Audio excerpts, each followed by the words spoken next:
We provide you the platform to turn your dreams into reality. Give wings to your aspirations with KR Mangalam University. Iran America युद्ध के चलते पूरी दुनिया में ऊर्जा संकट गहराया हुआ है। पेट्रोल, डीजल और एलपीजी की किल्लत को लेकर तरह तरह की खबरें भी सामने आ रही है। हालांकि भारत सरकार पेट्रोलियम प्रोडक्ट्स के स्टॉक को लेकर लगातार अपडेट देती आई है। केंद्र सरकार ने हमेशा स्पष्ट किया है कि देश में आवश्यक ईंधन की आपूर्ति अभी नियंत्रण में है और आम लोगों को घबराने की जरूरत नहीं है। पिछले कुछ हफ्तों में सरकार ने गैस वितरण प्रणाली को संतुलित रखने के लिए कई कदम उठाए थे। पेट्रोलियम मंत्रालय के अनुसार करीब 4 लाख से ज्यादा एलपीजी उपभोक्ताओं ने पाइपलाइन गैस यानी कि पीएनजी कनेक्शन को अपनाया है।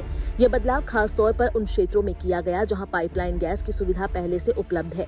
इसके अलावा छोटे 5 किलो वाले सिलेंडर की मांग को देखते हुए रोजाना लगभग 1 लाख सिलेंडर वितरित किए जा रहे हैं। जैसा कि आप सभी जानते हैं कि वेस्ट एशिया में इस जियोपॉलिटिकल सिचुएशन की वजह से हमारी सप्लाईज भी अफेक्ट हुई हैं, परंतु भारत सरकार ने यह प्रयत्न किया है कि आम जनता को कम से कम तकलीफ का सामना करना पड़े। इसी के चलते कुछ कदम भी लिए गए हैं, जैसे डोमेस्टिक कंज्यूमर्स को प्रायोरिटाइज किया गया है। कमर्शियल जो खासकर एलपीजी कंज्यूमर्स को थोड़ा सा कटौती करते हुए 70% गैस तक दी जा रही एलपीजी गैस दी जा रही है।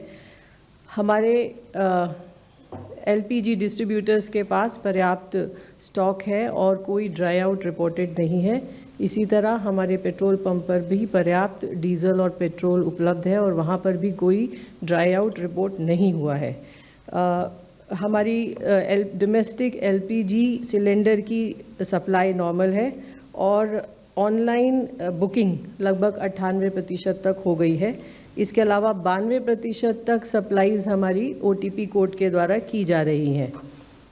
जैसा कि आप जानते हैं कि कमर्शियल एलपीजी की सप्लाई 70% तक रेस्टोर की गई है और इसमें hospital, educational institutions, hotel, dhaba, labour intensive industry, packing, pharma, migrant labour सभी को प्रायोरिटी दी गई है और 14 मार्च से लगभग 1,06,000 टन कमर्शियल एलपीजी की सेल हुई है, ताकि निम्न आय वर्ग और अस्थायी निवास करने वाले लोगों को राहत मिल सके।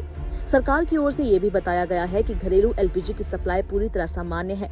वितरकों के पास पर्याप्त स्टॉक मौजूद है और कहीं भी बड़े स्तर पर कमी की रिपोर्ट नहीं आई है।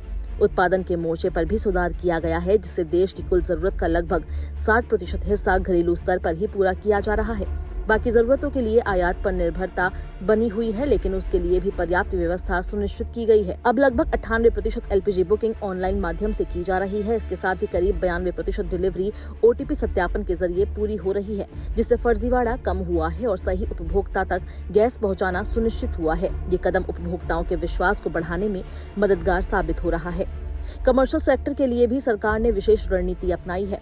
होटल, अस्पताल, शैक्षणिक संस्थान और छोटे उद्योगों को प्राथमिकता देते हुए लगभग 70% तक आपूर्ति बहाल कर दी गई है। इसका मकसद है कि आवश्यक सेवाओं और रोजगार से जुड़े क्षेत्रों पर किसी तरह का नकारात्मक असर न पड़े।